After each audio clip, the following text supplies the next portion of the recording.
What's up, peeps? We're back. As always, I'm your host, Lee Benson. Thank you so much for joining us for our YouTube edition of the AEW Insider. We got a couple great stories, but mostly this video is for my Wrestlemania 36 predictions. But let's get to the show. First, as always, AEW.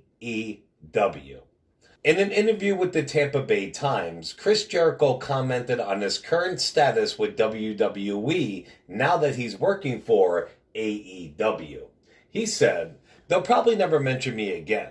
I don't blame them. Why would they promote me in any way, shape, or form when I'm the head of this opposing army in their opinion? That's stealing money out of their pockets. I earned Vince's trust, and it takes a long time to get his real trust. Money-making trust. He's never told me this, but indirectly, I think he regrets losing me because I was one of his generals. I'm not always right, but fuck, I'm close 80% of the time." Jim Ross also weighed in on his current status with WWE. He did an interview with WrestlingInc.com, and he also talked about not appearing on Dynamite for the time being. JR said, "Tony Khan and I had a very long and thoughtful talk that he initiated. I'm an asset for the company in his view, and in mine too. He said, I've got to protect you because he knows I won't protect myself. So the decision was for me to stay home for a couple of days. I'm not going to be on Dynamite this week or next until we see where this thing is headed. If it gets worse, I'm 68 and I'm in a high-risk group. I don't want to die. I don't want to get the flu because my ego says I gotta be on TV.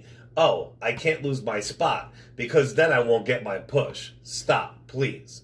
He said, "You're comparing apples to oranges, and we're not the NFL, NBA, or MLB. We're a theatrical presentation and a TV show. All of those empty arenas are empty studios. It's not about selling tickets at this point in time. It's about giving an audience a little break from this insanity that we're all dealing with. It's an entertainment show, and I applaud all those guys that are braving the elements and challenges of the coronavirus to put on an entertaining show Wednesday night. It's important for us to continue. I don't have the format, and I can't tell you what they're going to do Wednesday, but I know that the effort will be there. I'm going to be watching the show on Wednesday just like a fan, which I love. That's the thing about not knowing the finishes. I don't get the need to know your finish. I need to know your spots. If I'm not good enough to recognize what you're doing and you're not good enough to tell me a story, then we have issues. It's an interesting time in our lives, and I don't think pro wrestling is in danger, but we got to maintain our growth as the best we can under these circumstances. We got to be smart and take into consideration what this virus is. We can never lose sight of what we're facing right now." WWE. As I reported on my last YouTube video, Monday Night Raw's ratings dropped below 2 million viewers this week. Things are getting bad. So bad, in fact, there is talk backstage about WWE taking a break after WrestleMania. WrestleVotes stated that rumors around the Performance Center in WWE last week that if the state of Florida issued a stay-at-home order, which did happen a couple days ago, WWE would reconsider taking a break after WrestleMania. The Raw after is shot. I've been told if they are pausing for a while, some footage shot won't be aired. It's still to be determined at this point. The Miz and Morrison released a rap video. The song was released to call out the WrestleMania 36 opponents, as WWE still has their triple threat match scheduled for WrestleMania. But we know that isn't true because The Miz is sick and he was not able to participate in a taping for that match. So everybody's got to watch SmackDown Friday to see what they're going to do with that. John Cena appeared on After the Bell with Corey Graves. He talked about his favorite match ever and also about being loud in the ring when he's calling the spots. On being loud while calling spot. When you talk with anybody, that's work with me. It's like, all right, we got 26 minutes and this kid is going to go over. Okay, thanks. Hey, John, what do you want to do? We'll just figure it out. And so many people that perform me for the first time think I don't care. But then when I'm out there, I'm the most notorious, loudest talker in the business. I'm calling matches for you at the table, inside the ring. That's only because I'm super hyper present because I'm there to entertain everybody who paid money. So if I prepare an elaborate execution with you backstage and we come out there and we get crickets, we got to be able to switch the match up. So I got to know myself and I have to know the skills of the performer I'm working with. I think the absolute definition of a sports entertainer is the ability to play jazz. Go out there, absolutely improvise, and ride the wave of the crowd that is in front of you. They will tell you what they want, and you just have to give it to them in a timely fashion. You can miss those moments, but you have to be razor sharp, which is why I'd rather be heard saying hit me than saying nothing and have crickets. And on his favorite match, my thing is this. My favorite matches of all time are Hulk Hogan versus The Rock. They're just looking at each other, but it's awesome. Your heart's pumping. You're shaking the other guy next to you. You don't understand how awesome this is. And the other guy next to you is going, no, I don't, because it's just two dudes looking at each other and two dudes looking around. But what makes it magic is the noise and the audience. The audience makes the excitement. So if the audience is going nuts over whatever you're doing in the ring, if you're just looking at each other, it's being a good wrestler. It's being a good sports entertainer because you told them a story and they're interested in it. And they're giving you so much of their emotions that they're crazy. They feel. And when they feel, every small thing you do, every nuance is powerful.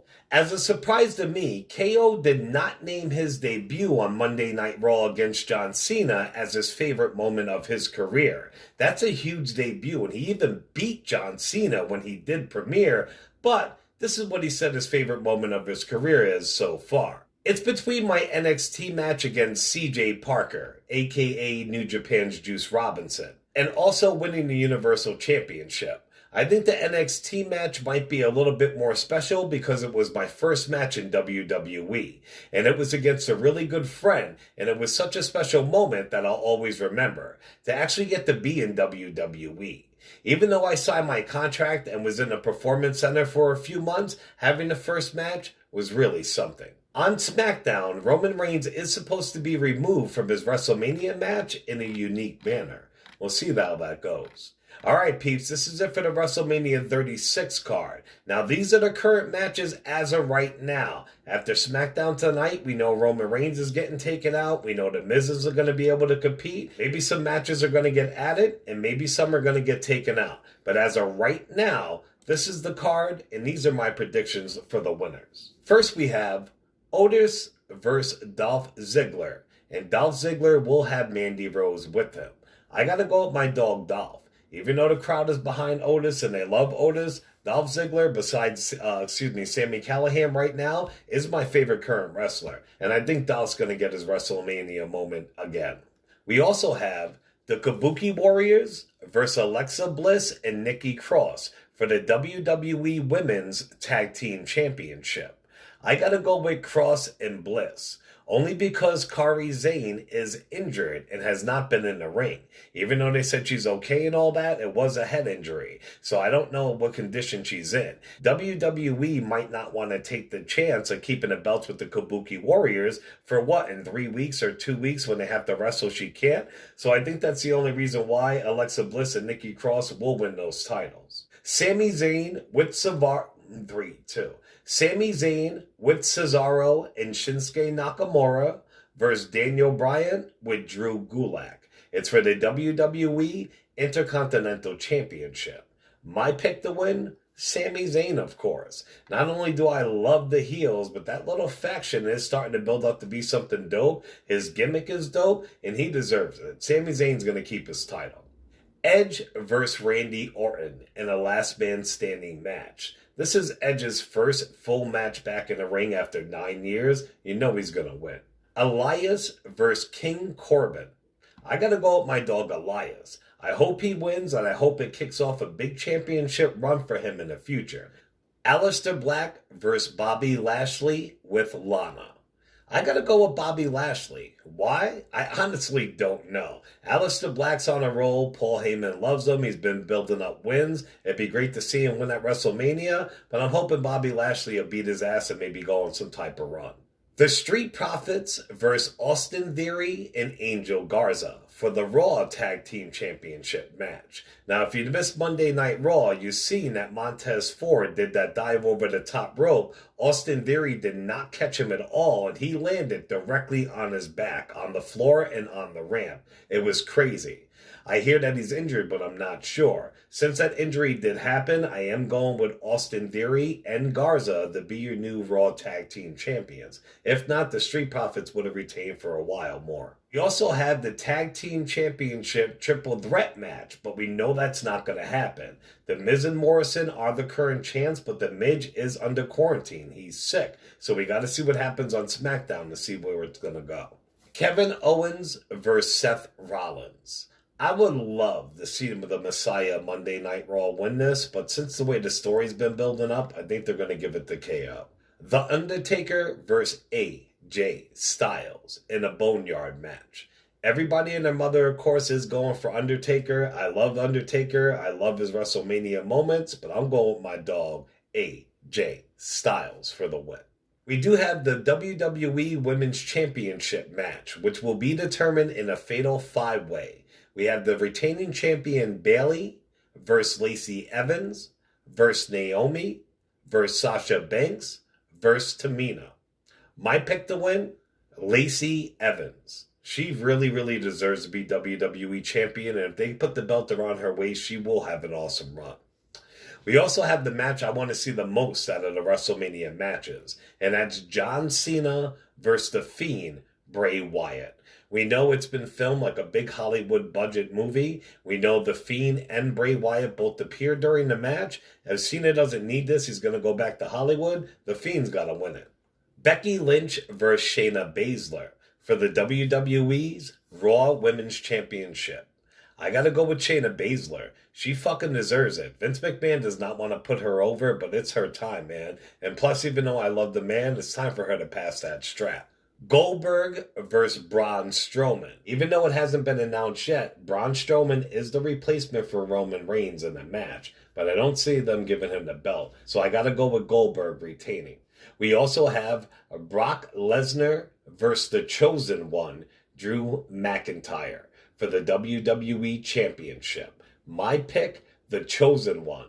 The man who was handpicked by Vince McMahon well over 10 years ago to be WWE Champion one day, Drew McIntyre. He has to win it, and he's got to come out with his original theme music because it fits his story so well. And finally, we do have Rhea Ripley versus Charlotte Flair for the NXT Women's Championship. And I got to go with Rhea Ripley, baby. She better kick the shit out of Flair. I'm sick of her. Random wrestling news.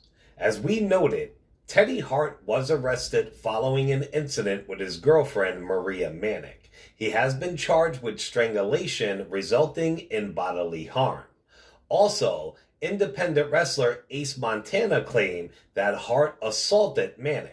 Hart's charged in a Class 6 felony, and he could be looking at 1 to 5 years in prison, in addition to a $2,500 fine. Now, according to a report from PW Insider, Hart's court date in Richmond was supposed to be this month in April, but it has been pushed all the way back to June 10th at 2:15 p.m. And from what I knew last time, he's still incarcerated. Jake the Snake talked to Flip the Script and revealed that the therapist Vince sent him to was actually reporting back to Vince, and he touched on some other topics. On Vince McMahon sending him to rehab. Vince McMahon sent me to rehab a couple of damn times. That's a joke. Not a joke to him when he paid for it. I'm sure it was about $40,000 a pop. Every time I went, and he sent me several times, but that shit didn't take, man. It didn't take. About what his life was like working for WWE when he was sent to rehab. He sent me to hardcore rehab. The first one he sent me to was back in like 87 or 88. I'm going through the paces. I'm learning the ropes pretty quick. I learn what to say and what not to say and do. But damn, every day, I'd be in class or something because they make you go to classes each day. You're not just sitting around. They got you doing things. And what they're trying to do is deprogram you. They're trying to bring you back to reality where you got to do certain things at a certain time so you're in a different group. Well, I kept getting pulled out of my class and had to go see a psychotherapist. He had me in there doing all kinds of goofy ass shit. Playing with dolls, beating up dolls. What's wrong with you, man? Want me to beat up a goddamn doll? Show your anger, he told me. You really want to see my fucking anger? I'm going to show you some goddamn anger, man. And finally, how he believed that a psychotherapist was reporting back to Vince McMahon. Come to find out, McMahon was having me analyze every goddamn day I was there. Talk about rules, brother. I thought between the doctor-patient thing was supposed to be sacred. Well, evidently it wasn't, because this man was reporting back to McMahon. He wanted to see how I ticked so he could deal with me and play me. He learned a lot about me, and I thought that was kind of bullshit. Alright, peeps, well that's it for this show. That's my full prediction so far for WrestleMania 36. Remember, it's Saturday and Sunday night. I will be doing some after show or some kind of coverage with it. And you know I had to bring you some awesome news stories. Remember, if you want to win a Series 1 AEW action figure, like and comment on this video. Follow us on Twitter under the AEW Insider 1 and go on our Facebook group under the AEW Insider. I'll be back in a couple days. Ciao, peeps.